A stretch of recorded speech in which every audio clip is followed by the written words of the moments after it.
দেব নাকি জিৎ? টলিউডের আসল বস কে? দর্শকদের কাছে কে সব থেকে বেশি জনপ্রিয়? এই মুহূর্তে বাংলা সিনেমা ইন্ডাস্ট্রিতে দুই তারকা, দেব এবং জিৎ। তবে দেব এবং জিৎ প্রতি বছর ধারাবাহিকভাবে নিজের প্রোডাকশনের তরফ থেকে ছবি মুক্তি দেন। দেব এবং জিতের ফ্যানদের মধ্যেও তাই হাড্ডাহাড্ডি লড়াই চলে সোশ্যাল মিডিয়াতে। দেব নাকি জিৎ? টলিউডে কে সব থেকে বেশি সফল? কার যোগ্যতা সব থেকে বেশি? এসব নিয়ে দুই তারকার ফ্যানদের মধ্যে ঝগড়া চলতেই থাকে। তবে জানেন কি, দেব এবং জিতের ছবির মধ্যে কোন ছবি সব থেকে বেশি রোজগার করে?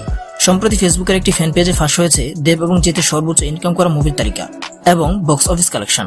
এই তালিকাতে দেব এবং জিতের সর্বোচ্চ আয় করা ছবির তালিকা দেওয়া রয়েছে, যেখানে দেখা যাচ্ছে জিতের সব থেকে বেশি উপার্জনকারী ছবি ছিল আওয়ারা। এই ছবিটি 8.5 কোটি টাকা উপার্জন করেছিল। জিতের ছবির তালিকাতে দ্বিতীয় স্থানে রয়েছে বস। বক্স অফিসে যার কালেকশন ছিল 6.75 কোটি টাকা। দুই পৃথিবী মুভিতে দেব এবং জিৎ দুজনেই ছিলেন। এই ছবি 6.5 কোটি টাকা উপার্জন করেছে। বচ্চন ছবিটি 4.32 কোটি টাকা উপার্জন করেছে। তবে ওয়ার্ল্ড ওয়াইড কালেকশনের হিসাবে বস 2 এবং বাদশা দা ডন জিতের টপ 2 এবং 3 তে থাকবে। এবার জেনে নেওয়া যাক দেবের ছবির কালেকশন কত ছিল।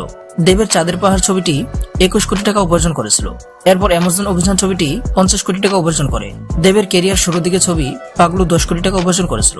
পরাঞ্চা জলিয়ারে এই ছবিটি 9.5 কোটি টাকা এনে দিয়েছিল বক্স অফিসকে। এখানেই শেষ নয়, দেব অভিনীত রংবাজ এবং খুকা 420 9 কোটি টাকা উপার্জন করে। দেখা যাচ্ছে জিতের তুলনায় বক্স অফিস কালেকশনের নিরিখে দেব অনেকটা এগিয়ে রয়েছেন। দেবের কিছুদিন আগে মুক্তিপ্রাপ্ত টনিক ছবি ছিল ব্লকবাস্টার। তো বন্ধুরা, তোমাদের কি মনে হয়? তোমাদের মোটামুটি কমেন্ট বক্সে জানিয়ে দিও। আর চ্যানেলে নতুন হয়ে থাকলে সাবস্ক্রাইব করে বেল আইকনটি প্রেস করে রাখো।